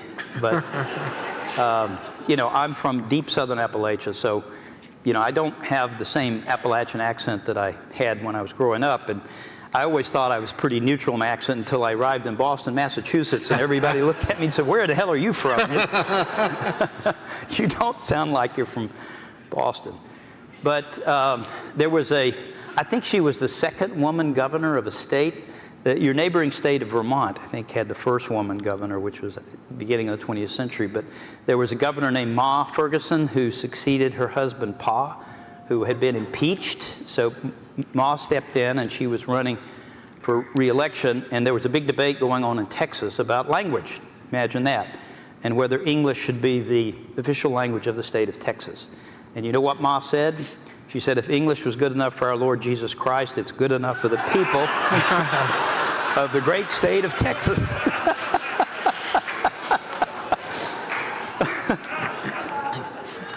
You know, someone's asking the question over here, and it's really a lovely question. How many people are trying to emigrate to China or Russia? Do we care about that, and is it significant in terms of just an argument that we could use? Did anybody know any Chinese Americans? Yes. Have you ever met any American Chinese? I don't know. I mean, maybe there's a handful of them, but so many Chinese, came to this country and made the contributions. Asian Americans. We could go back and look at what they did and the contributions they made and how badly they were treated at different points in our history. But it is true. I alluded to this in my lecture. Is immigration a net positive or negative thing? And I think the ledger is overwhelmingly on the positive side. If you were living in Venezuela right now, would you be thinking about trying to get out of the country and get to the U.S. if you could? I mean, people are voting with their feet. And who was the most pro-immigration president of the last 60, 70 years? His name was Ronald Reagan. Mm-hmm. And he just, he really did think the U.S. was the great shining city on the hill. I used to teach at Brandeis University in Boston, and if you've ever been to Brandeis up there on the hill at Brandeis is where John Winthrop laid out the Massachusetts Bay Colony, that shining city on the hill. So we need to get back to some of that Reagan kind of optimism and positivism. Well, it's interesting because someone has a question here. Comment on the political economic policies of the U.S. contributing to migration, and one of them is Reagan in Central America. Can you expand on that? What did Reagan do? Well, Ronald Reagan was a devoted anti-communist Cold Warrior, and his government engaged in some things that turned out to be quite illegal. You remember the Iran-Contra scandal. So, his shining city on the hill, positive views about the U.S., also translated into a lot of very heavy-handed interventionism, all in the name of the Cold War, protecting the Western Hemisphere from communist infiltration. I think most of you in the room are old enough to remember the Cold War. When I talk to my students, they're like, what was that exactly? What was going on? The world was really artificially divided into two very hostile camps, and there were a lot of people doing everything they could to get out of the Soviet Union, including much of the Russian Jewish population. So people were voting with their feet, but this anti-communist fervor did come with a downside. And one of the big bad things that happened, and Reagan admitted that this was a huge mistake, was the Iran-Contra scandal, where they illegally raised money from Iran and sent it illegally to the Contras in Nicaragua. I've actually been to Nicaragua a few times, and it's so sad to see what's happening today. All of the enthusiasm over the change, and now Nicaragua has gone down this rabbit hole of authoritarianism. And many, many Nicaraguans are fleeing. Somebody mentioned that they had been to Costa Rica. A good percentage of the Nicaraguan population is moving to Costa Rica, trying to get out. The Nicaraguan government is currently, Cubans can pay a large sum of money and fly to Managua, and from there the Cubans can start their voyage to the U.S.-Mexico border. So there's a lot of bad things going on in this respect. There's a fellow who is part of a Peace Corps volunteer in Montenegro, mm-hmm. and he's educating the people of there, mm-hmm. internally displaced people. And he said, what's the capacity that he would focus on developing in these people? Internally displaced people, speaking of Montenegro, which is one of the Balkan countries that has come out of the collapse of Yugoslavia actually looking pretty good. I was just in northern Italy for about a month, not too far across the Adriatic from these countries. You know, when I worked at UNHCR in the beginning of the 90s, you know, someone said, who would have thought that the biggest refugee crisis, migration crisis in the world with the end of the Cold War would be in Europe, and it was in Yugoslavia with the war that happened in Yugoslavia. So yes, that is a region. You know, the Balkans are a place with enormous troubled history, but you know, it's more or less stabilized now. Croatia and other countries, Montenegro, are, you know, becoming part of the accepted community of nations. You know, the Balkans, they've not come out of it completely. Serbia, Kosovo, you know, there are still problems there, but things are relatively stable. So you can, if you work at it, and this I would say is one of the tremendous positive things about Europe, the coming together of Europe, the integration, the unity of Europe. It has become a magnet, you know, for attracting countries that were more authoritarian, less democratic, attracting them to become members of the club, to join the club. And of course, that was one of the reasons that Putin invaded Ukraine, because Ukraine was lining up to try to become a member of the European Union, and I think Vladimir Putin saw that as a direct threat to his rule and to Russian control and influence in that part of the world. So Europe is in many ways a beacon, and it has provided a lot of stability, a lot of freedom economically and politically for the peoples of Europe that would not have existed otherwise. A couple more questions, and then we'll get into the 10-minute before we finish, and so there are going to be general questions here. But let me someone asked a question over here. What about the countries who are losing people from migration? And along with that, when you have internally displaced people and they ultimately leave the country, at some point in time, they're not going to return. And so talk about that. Yes. Well, this is called the brain drain. And again, I taught a good part of a course about this last semester. And historically, I mean, that still is, I would say, a great fear. So what do the sending countries and sending societies, is it a total loss for them?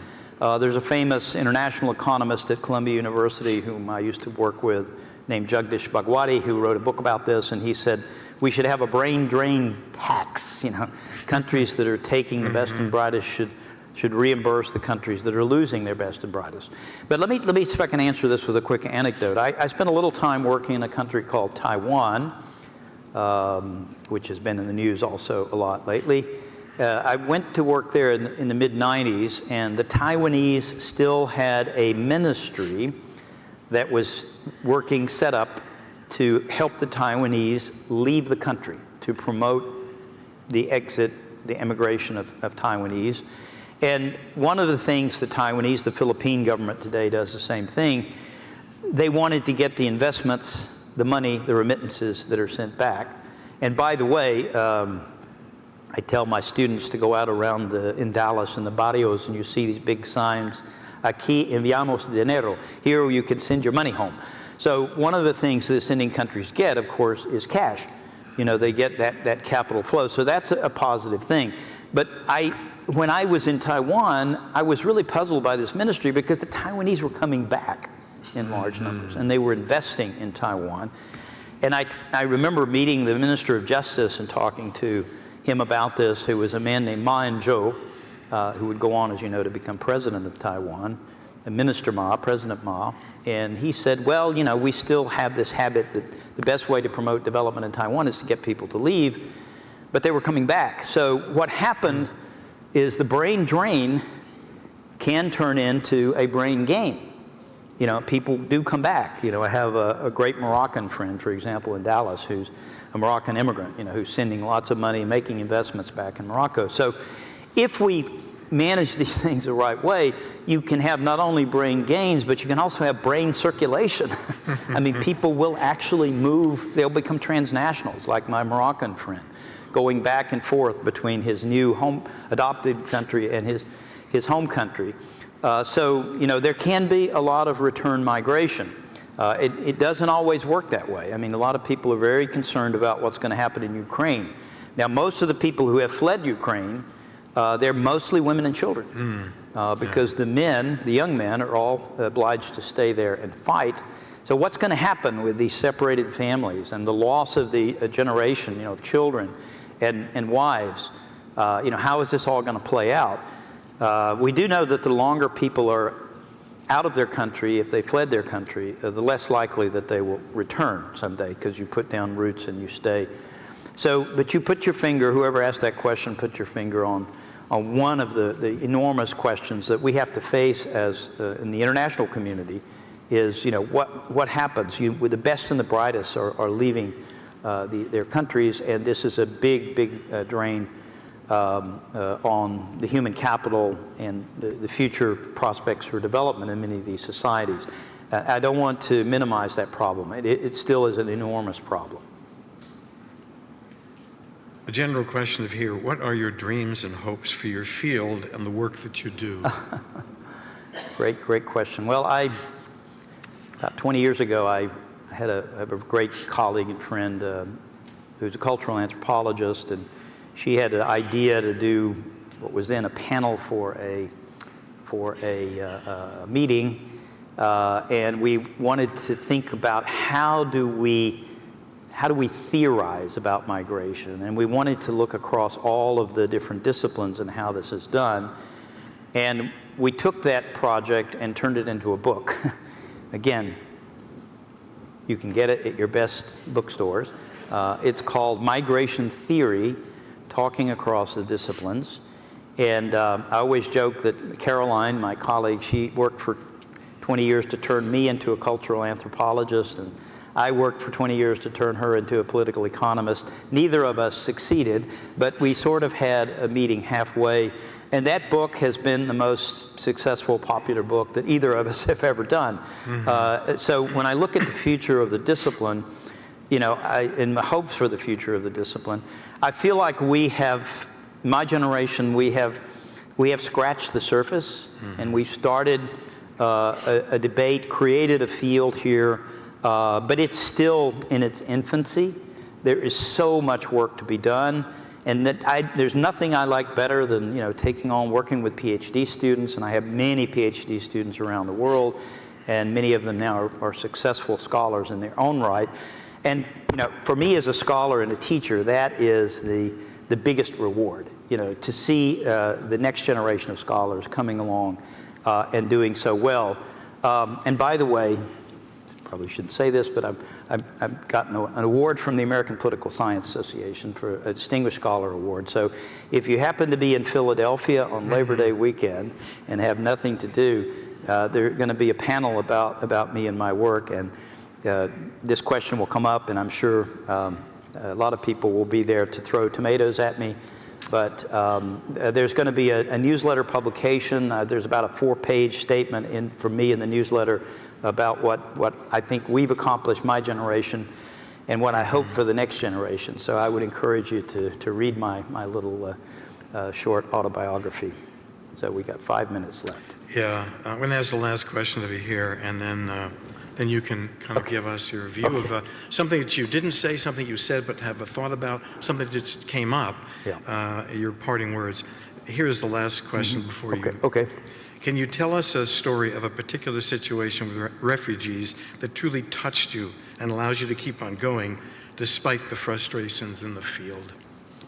Well, I do remember when I have 3 daughters, and when they were in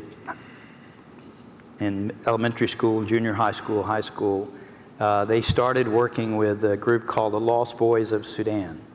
And we had these Sudanese teenage boys who came to spend time with us and my daughters, and helping them, you know, get acclimated and assimilated in Dallas. So I always have that very vivid memory of my children, working with these refugees, a similar age, and it would just, it warmed my heart and heartrending, to see this and what these boys in this case had gone through, and all that they had endured. Yeah. So, I mean, it's the human spirit. It is amazing, the human spirit, at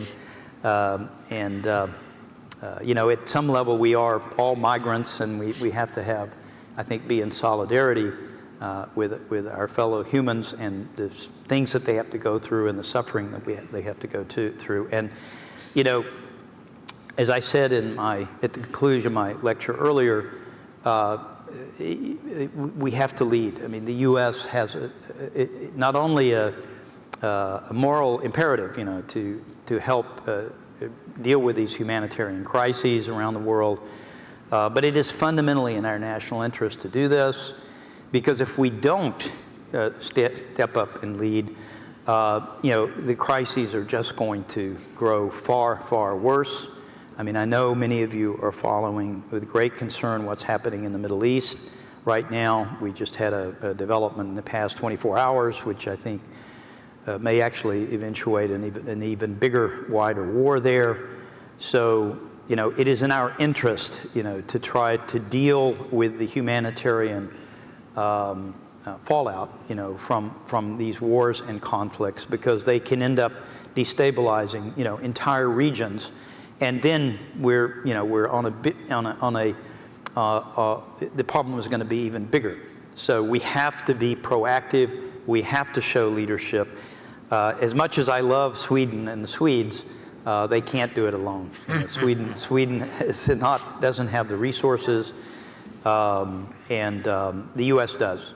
So if there's one big takeaway from this, I want you to go out and write to your elected representatives, go back to your organizations, to your religious institutions, wherever, and talk about this and how important it is for us to not only to continue to lead, we need to step it up, and we need to do more to help these hundreds of millions of people who are stranded. And hopefully we can get out of the vicious cycle that we are in and get into what I would call a virtuous circle, so that migration becomes something that can add to human development and lead to greater prosperity and greater justice.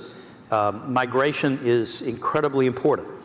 It is one of the things that really helps people to develop individually and as societies and communities. It has its downside, but it also has an enormous plus side. So don't just see the glass as half empty, because I do think the glass is half full. Have you taken us home right now with that last statement? Anything else you want to add? Well, I think that I've sort of let it all hang out, as they say. It used to be an expression. I'm not sure they still use that one anymore. But I've done my best to convince you that this is, no matter where you come out on this, politically, hopefully you go away from this understanding whatever we do, whatever our governments look like in the future, this is something that's in the vital American national interest, and we have to find a way to lead through the international organizations like the UN. But the U.S., there's a lot we can do and much more we can do. And yes, we have problems, but hey, we're a big, powerful, wealthy country. I mean, and there are a lot of smart people in this country. Surely we can find a way to deal with this humanitarian crisis. Yep. Thank you. Thank you.